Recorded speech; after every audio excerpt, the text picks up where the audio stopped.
Hello and welcome to Daily News Simplified. Here we have taken the important articles and the news clippings that has featured in the daily edition of the Hindu newspaper. The articles and the topics for the discussion are listed on your screen.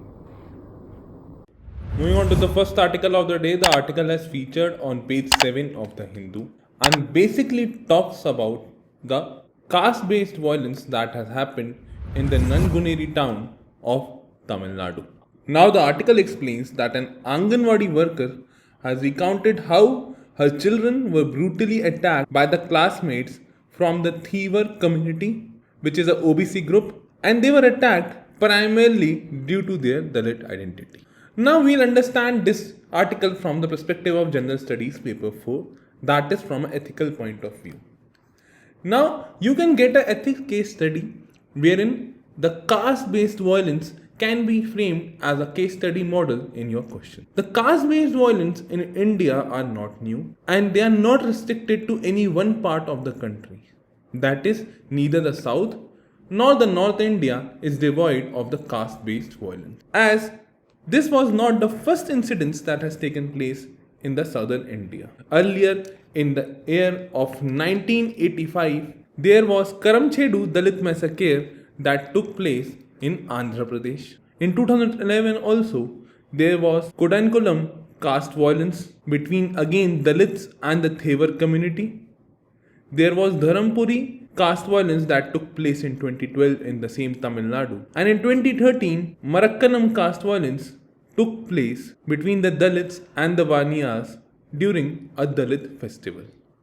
So this highlights that the caste-based violence are prevalent both across the states of southern India. We'll try to first understand what are the broader ethical issues that are involved in these caste-based violence. The first ethical issue that is involved here is the discrimination and the violation of human dignity. Now this violence and harassment that is faced in this case by the children stem from the sense of discrimination and superiority. And this violates the basic human dignity that is guaranteed under Article 21 of the Indian Constitution. It also goes against the ideologies of thinkers like Immanuel Kant, who have categorized humans as end in themselves rather than a means of attaining some kind of ends.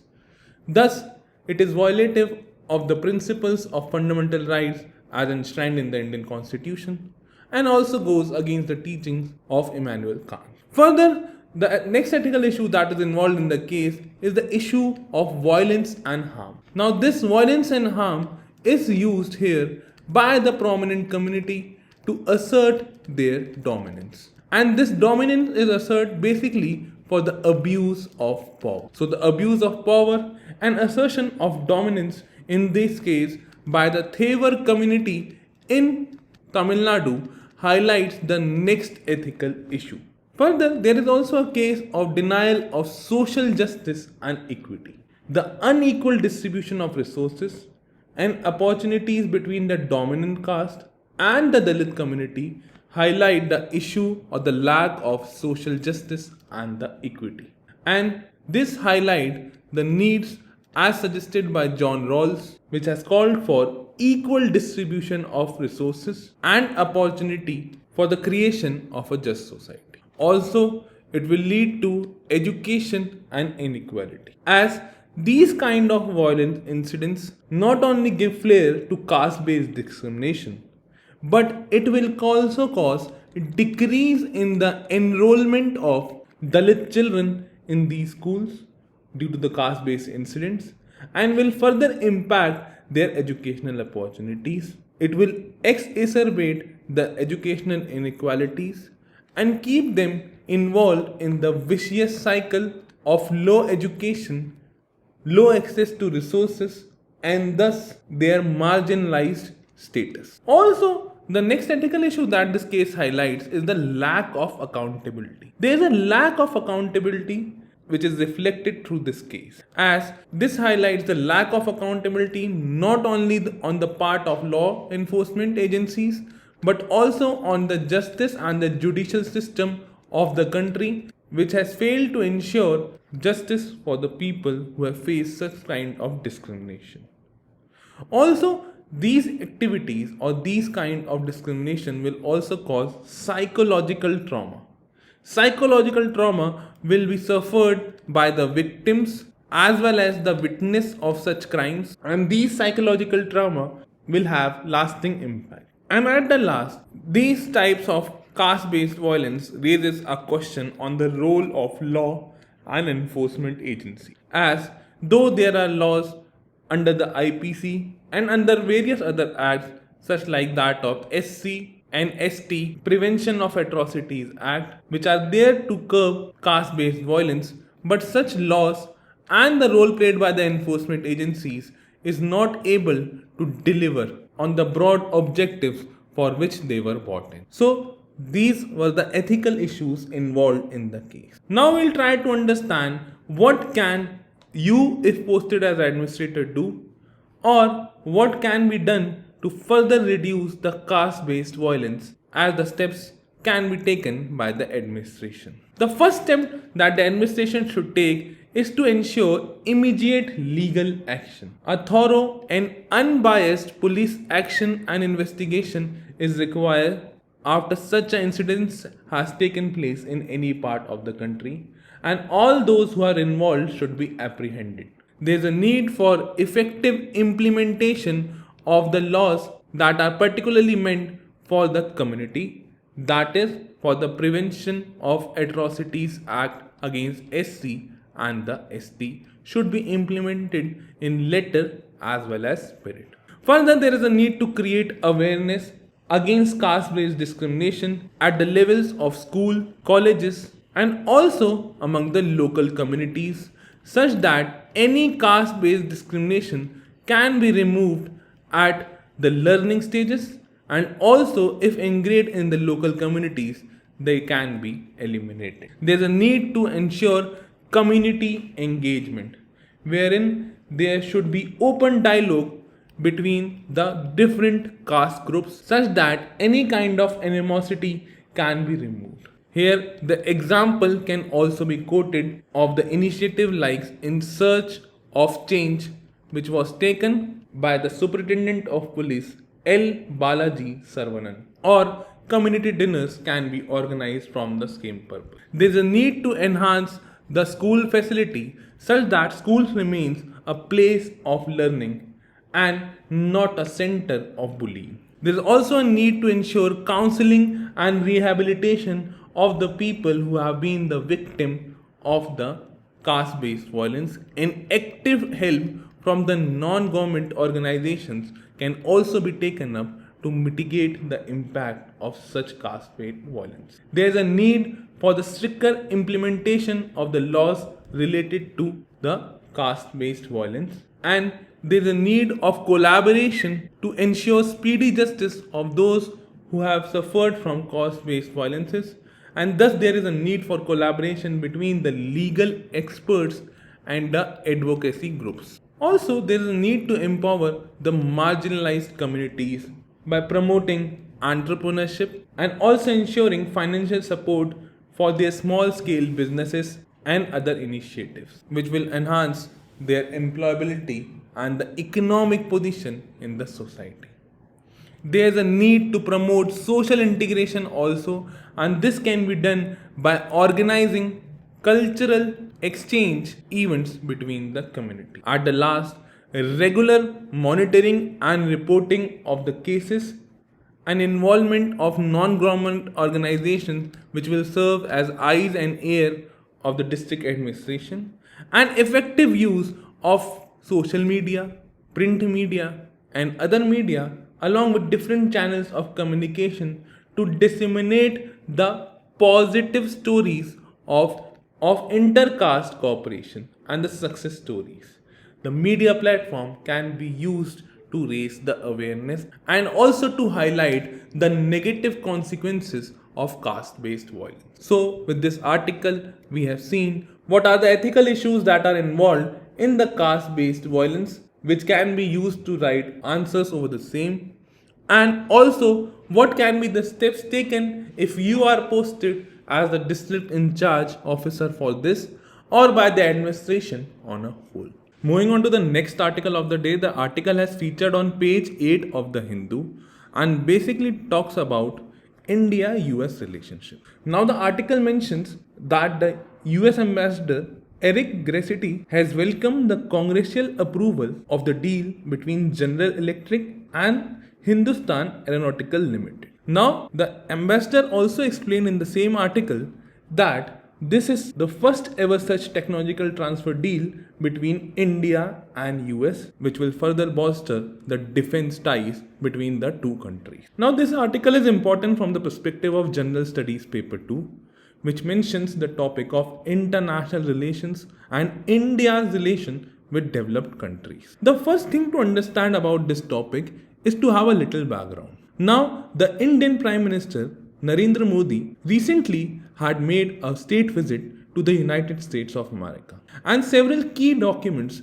were signed therein, which we have already covered in the previous sessions of DNS. Among these key documents and the memorandums that were signed, most important was in the field of defense partnership, wherein a MOU was signed between General Electric and the Hindustan Aeronautical Limited of India. Under this MOU, it was agreed to jointly produce GE 414 jet engines in India for India's Tejas Mk2 light combat aircraft. Now this is important for India because India is changing its nature of defense partnership with the United States, wherein we are going from the relationship of just buyer and seller and transforming it towards joint production. Apart from this, various other instruments were also laid down. The same state visit also marked the inauguration of the innovation platform named as IndexX. Now, this was organized by the US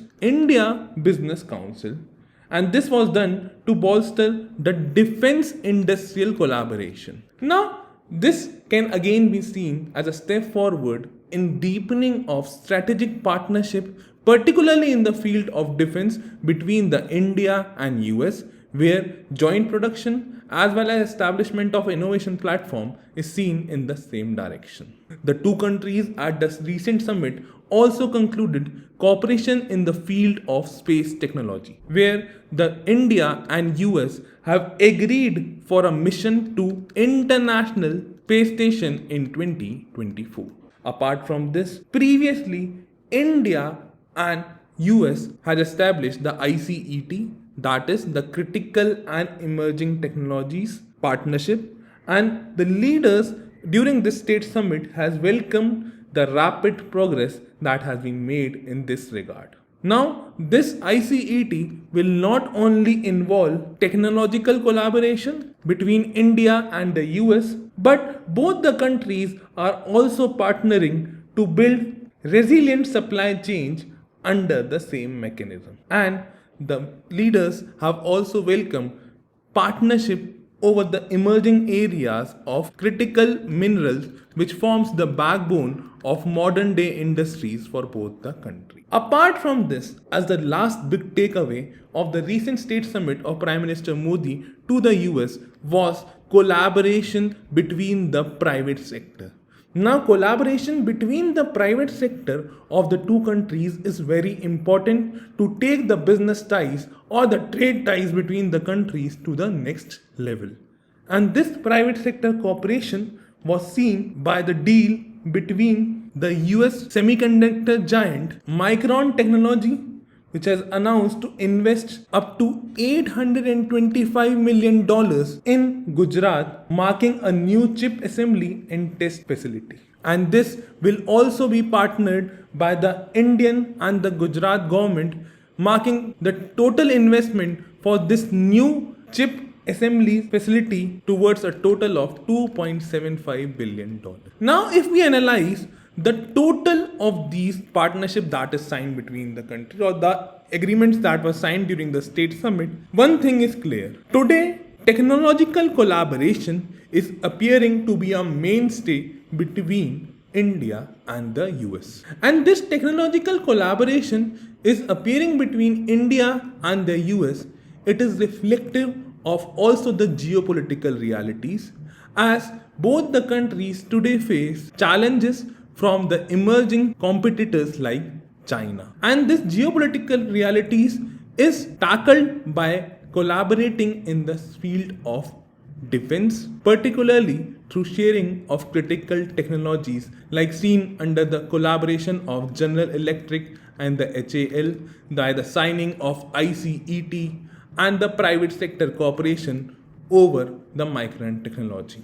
In this regard, we have also framed a question that can be asked in the upcoming mains examination. The question here is, India and US relationship has come a long way with technological collaboration or cooperation today emerging as the mainstay. Now this question is asking two parts. Firstly, it is highlighting that the India and the US relationship has come a long way.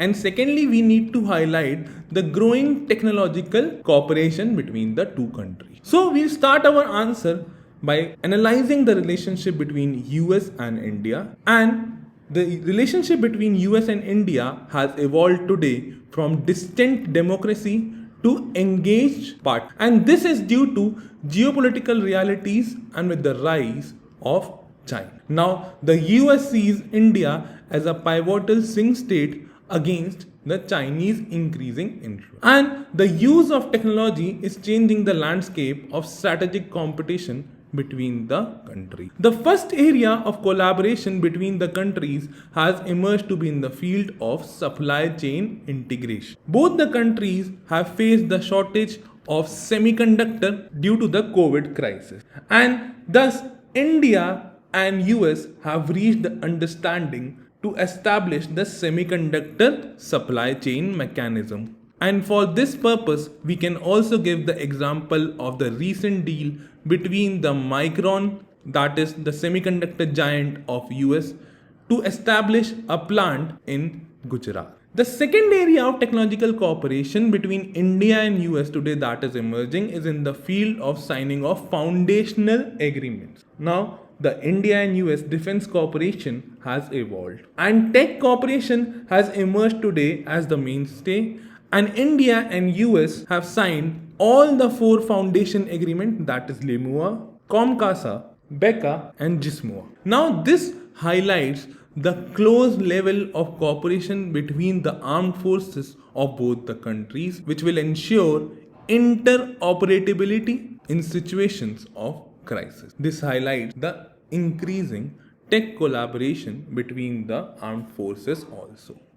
The countries have also tried to establish a defense ecosystem, and again this defense ecosystem and the partnership under this is basically helpful for India first to diversify its import basket, where US has emerged as one of the top defense supplier, and also to align the goals under the Atmanirbhar Bharat. And again, India can be projected as a counterweight to China. And the most particular example in this regard can be given by the recently established INDEX platform that we have already discussed. Now, apart from this, today the threat of cybercrime and cyber terrorism is also rising, which can also be state sponsored. And cyberspace is the new area where the technological collaboration is looking as the mainstay between the countries. And both the countries during the recent summit as well as the discussion previously has showed interest in exploring and harnessing the power of artificial intelligence and collaboration over the cyberspace to enhance the defensive capabilities. And lastly, we can say that the next area of collaboration, particularly in the field of technology, is ICET, which will expand the bilateral strategic technology partnership and defense industrial cooperation in the field of critical and emerging areas like that of data science, ranging from agriculture to that of health, climate, AI, cybersecurity, etc.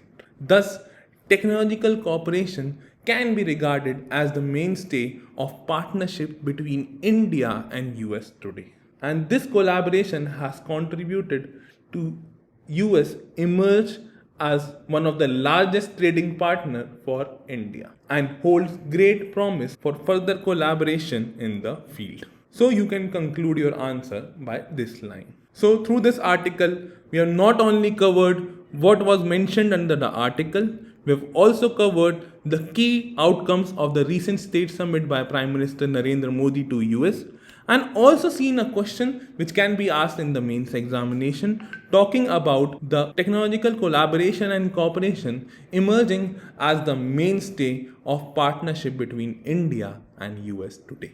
Moving on to the next article of the day, the article has featured on page 6 of the Hindu and basically talks about the rethink that is needed for the India's fiscal federalism. Now, the topic of fiscal federalism and the fiscal policy of India with the distribution of resources among the center and the state falls in the General Studies paper 2. Through this article, we'll try to understand what basically is fiscal imbalance in the first place. Now, the article mentions that the dynamics of the emerging fiscal federalism in India needs a specific rethinking, especially in the context of 16th Finance Commission. Now, the fiscal autonomy is important for the state. It is important for the state to raise revenue as well as to undertake expenditure. So, the fiscal federalism or the formula for the fiscal dilution should be such that all the states are given autonomy by which they can function effectively. The first thing to understand about this article is the source of fiscal imbalance. Fiscal imbalance is nothing but occurs when the revenues that are collected are not appropriate to carry out the responsibility. That is, there is a mismatch between the collected revenues and the task at hand, and this causes fiscal imbalance. Now, this fiscal imbalance is of two forms, that is vertical imbalance and the second is horizontal imbalance. This vertical imbalance takes place between the state and the center, while on the other hand, the horizontal imbalance takes place among the states themselves. To understand this fiscal imbalance, we have to look at the functioning of fiscal federalism in India. The historic working of fiscal federalism can be understood from this diagram. Now, this diagram represents the source of responsibilities and the income in this regard. The responsibilities of union when compared to state appears to be less. On the other hand, income generated through income taxes and various other sources of raising revenue is more when compared to that of state government. This can also be concluded and testified by the constitutional scheme that has been envisaged for this purpose. The constitutional scheme here highlights the legal responsibility and the executive responsibility between the center and the state. For list 1, it is the center who has the legal as well as the executive responsibility. But for list 2 and list 3, state has the executive responsibility on ground to implement various schemes that are being proposed by the government. Now, state has been chosen because states are closer to the people and are more sensitive to the local needs. And it is in this scenario that the states are given the responsibilities to work on the subjects that are enumerated under the list 2, that is the state list, and also under the concurrent list, that is the list 3. So this is the reason that the vertical imbalance takes. There is a mismatch of responsibilities when compared to that of revenue that is raised by the state government. Now, Constitution has given more taxation authority to the union to make the country one common economic sphere that will be unhindered by the internal barriers which could have been posed by the federal sector. And the reason for the implementation authority in the hands of the state is the same, that is, states are being more closer to the people. But these two factors have resulted into incongruence between the responsibilities and the revenue raised and has led to vertical imbalance among the state and the center.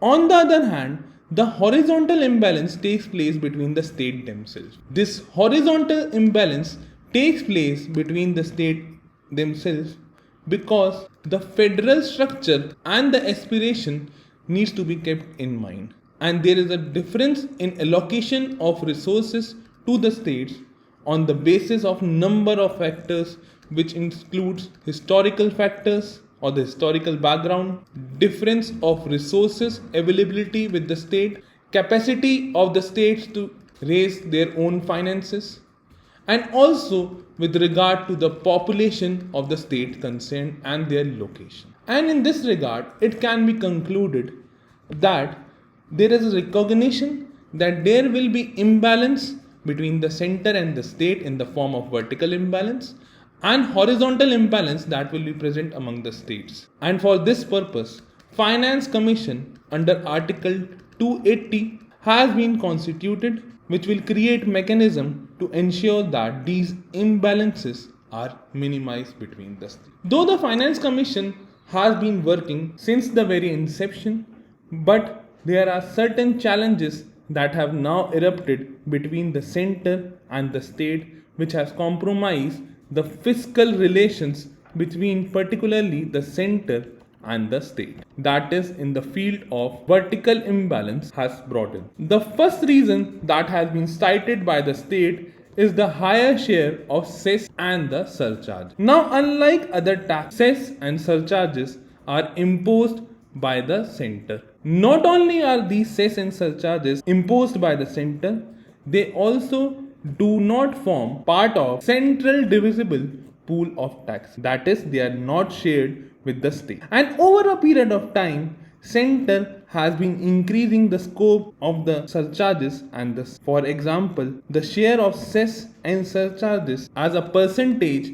of gross tax revenue has increased from just 2.3% in 1980-81 to the current level of 15% in 2019-20. So this highlights that the share of surcharges and cess have increased, which are not shared by the center, and has been a cause of friction between the center and the state, and is further widening the vertical imbalance. The next issue is related to GST compensation. When GST was implemented, center was committed to pay the states for the shortfall in their GST revenue through imposition of the GST compensation cess for a period of 5 years. However, after COVID-19, it was seen that there was a shortfall and the center was obligated to pay the compensation amount to the states. But this GST compensation to the states in the recent time have not taken place.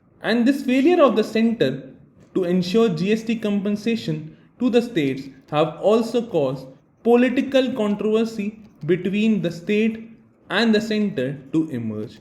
And the states have said that their fiscal autonomy is now being threatened with the implementation of the goods and service taxes. The next issue is with regard to the centrally sponsored scheme. Now, the centrally sponsored schemes are of the mechanisms which are financed by both center as well as the state in a defined proportion.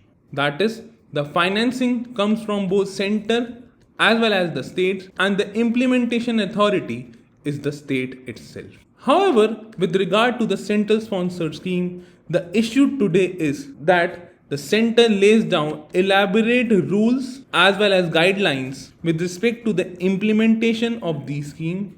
Also, the center lays down elaborate guidelines regarding the purpose for which the funds have to be utilized by the states. This again creates a situation where the financial and the operational autonomy of the states is challenged under this centrally sponsored scheme, wherein many states have decided not to implement the centrally sponsored scheme like that of Ayushman Bharat, and these states claim that their own health insurance scheme are way better than the central schemes. Next issue relating to the fiscal federalism in India today is related to borrowing power of the states. Now, under the Indian Constitution, under Article 293, the states are allowed to raise loans from the center or the market. However, the state cannot raise a public loan without the consent of the center till the time there is any outstanding part of loan that is with the center, as all the states in their history have taken some kind of loans from the center. This means that states are then obligated to take permission for raising the loans from the center and thus further erodes their fiscal autonomy. And last is the recent policies by the government. In the recent time, the government has introduced several policies which has led to the weakening of state autonomy. And these policies include like that of introduction of farm laws, the NCT, that is the National Capital Territory Amendment Act, the National Education Policy, etc., are seen by the states as the intrusion of the center in their political as well as the fiscal sphere. So, with this article, we have seen what basically is the fiscal imbalance, what is vertical imbalance and horizontal imbalance, what are the reasons for the emergence of vertical imbalance, and what are the reasons that leads to horizontal imbalance. Also, through this article, we have discussed what are the current tensions regarding the fiscal federalism in India between the center and the state, which includes focus on cess and surcharge by the center, failure in ensuring GST compensation, the nature of centrally sponsored scheme, that is the diktats provided by the center, borrowing power of the states at the mercy of center, and the recent policies of the central government which is eroding the political and fiscal autonomy of the state.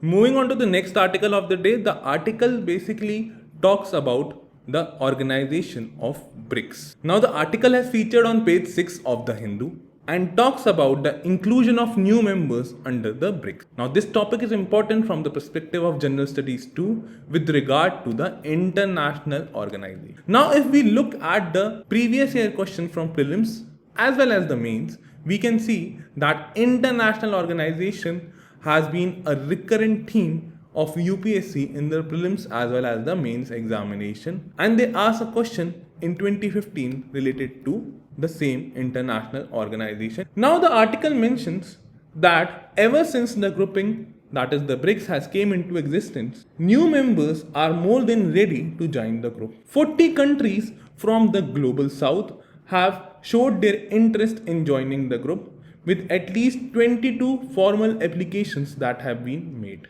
Recently, the decision was taken to more than double the membership of the BRICS, which included countries like Egypt, Iran, Saudi Arabia, UAE, Ethiopia, and Argentina. The article also mentions that the BRICS is also facing inner contradictions, as there has been a rivalry between India and China, which has slowed down the grouping. It also highlights there is an induction of rivals like Iran and Saudi Arabia, and the anti-Western stance of the BRICS, which will make it difficult for the countries to balance the global powers, and that too of the new members. Further, the article mentions that the Russian invasion of Ukraine has caused uneasiness among the BRICS, as BRIC members have not voted as a single bloc, nor did any of the members have supported the Russian action. And there are also apprehensions that are suggested by the article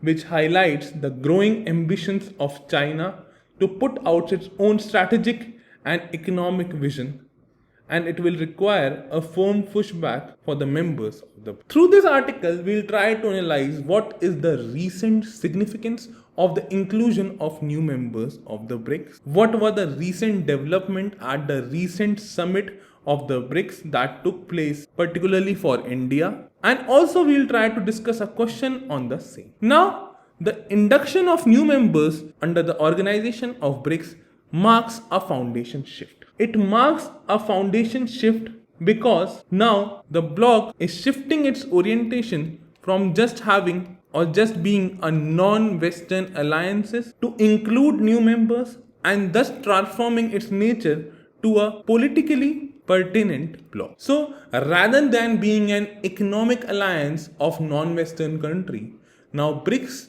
by inclusion of new members showing geographical diversity, has transformed itself to a politically pertinent bloc. The admission of new members further also highlights the exercise of strategic autonomy, wherein 4 major West Asian players have now been included under the BRICS organizations, which include Egypt, Iran, Saudi Arabia, and UAE. Further, the geographical diversification also includes members from South America in the form of Argentina, and also the focus on the African continent with the inclusion of Ethiopia. The strategic autonomy is also reflected by the fact that despite of the US sanctions, Iran was included.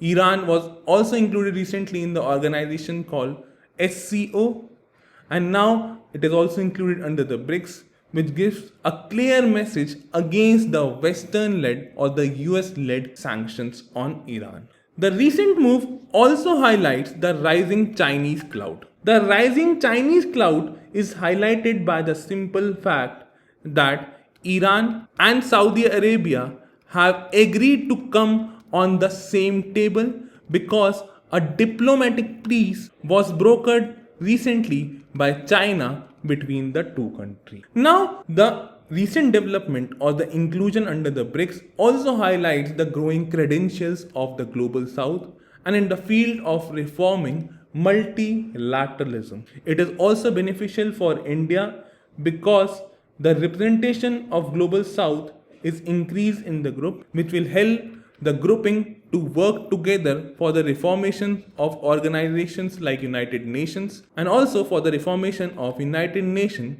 Security Council, which is also one of the top agenda for India. Apart from the BRICS organization, in the recent times, the new development bank or the BRICS bank has also seen an expansion where new members have been accepted under the ambit of the new development bank. Now moving on with the article highlights that the significance of the recent BRICS summit was key for India, as it highlights the multi-dimensional alignment of India, which includes alignment on specific issues under different grouping.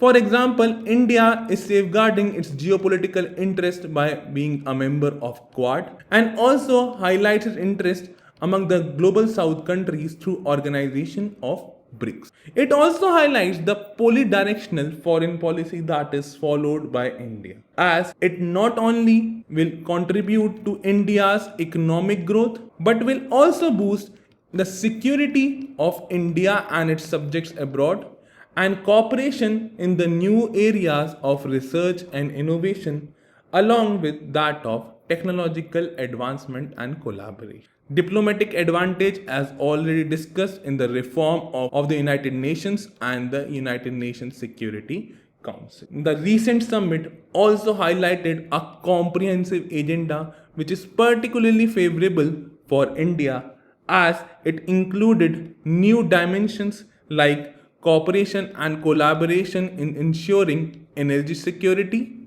which is particularly important for India as India is an energy deficit country. Combating terrorism was also an agenda under the new summit, and non-traditional issues like that of climate change was also among the topic of discussion at the recent summit. So, non-traditional security areas which will improve the geopolitical influence of a grouping as a whole were also discussed during the recent summit. There were also demands of political assertion against the Western-led acts, for example, the European Union carbon border tax and also the unilateral sanctions that have been applied by the Western countries. And most important outcome for the India from the recent BRICS summit was the strategic consideration and the development between India and China, where it was the first in-person meeting between the head of India and China, particularly after the LAC standoff that occurred in 2020.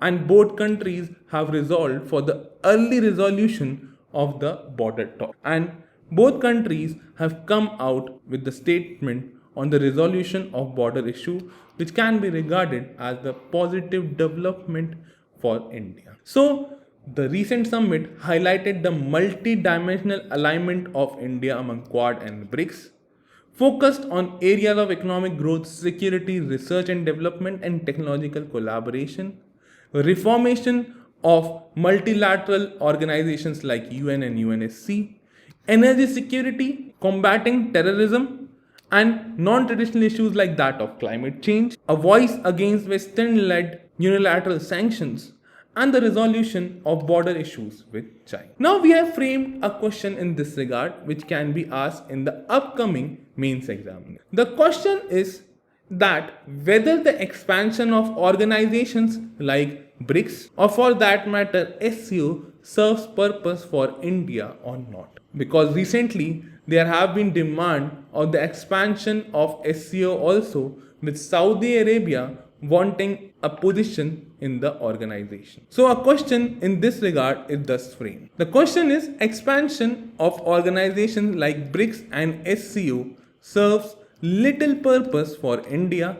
Comment. Now this question asks about the little purpose that the expansion of these organizations will serve, and we have to counterbalance the statement also. Now we'll first need to highlight what are the issues with the expansion of these organizations. So the introduction mentions that the geopolitical context that is being followed currently, the organizations like BRICS and SCO needs an reassessment. It is required because there is a changing geopolitical landscape. As these organizations were initially formed in the era of Pax America, that is to counterbalance the influence of America.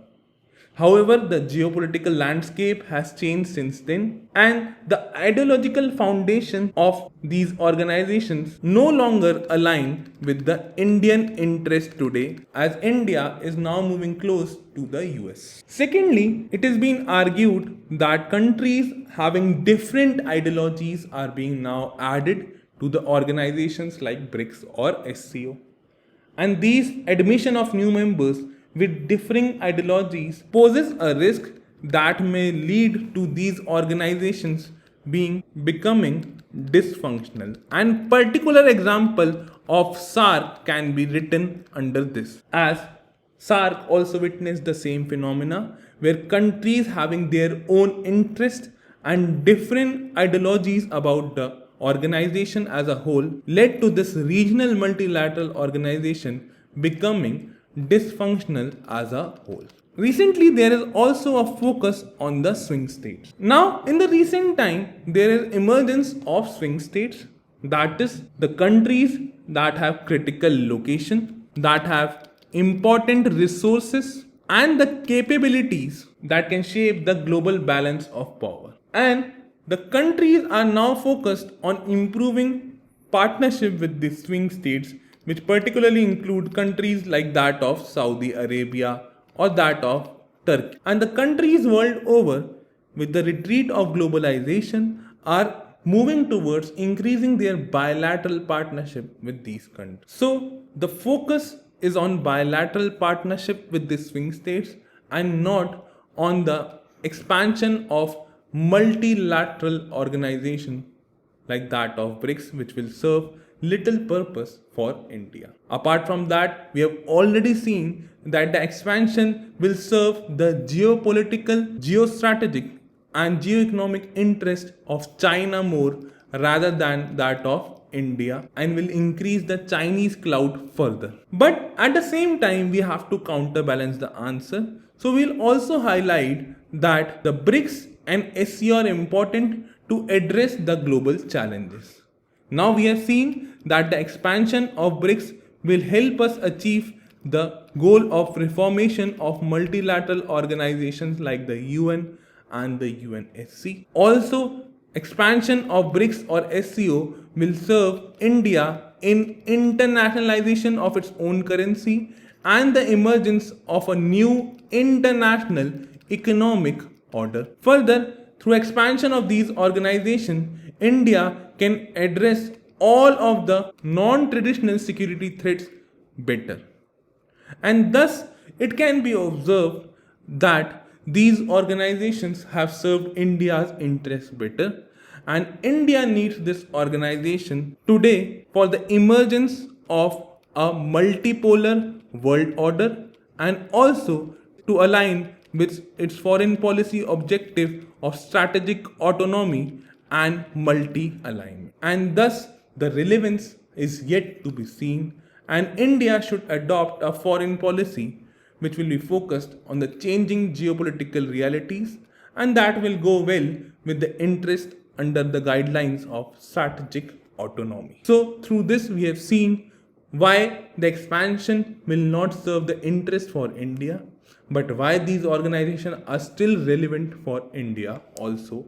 And also through this article, we have covered what were the major outcomes at the 15th BRICS summit for India and the inclusion of new members under the BRICS organization, what strategic message it gives to the global stage.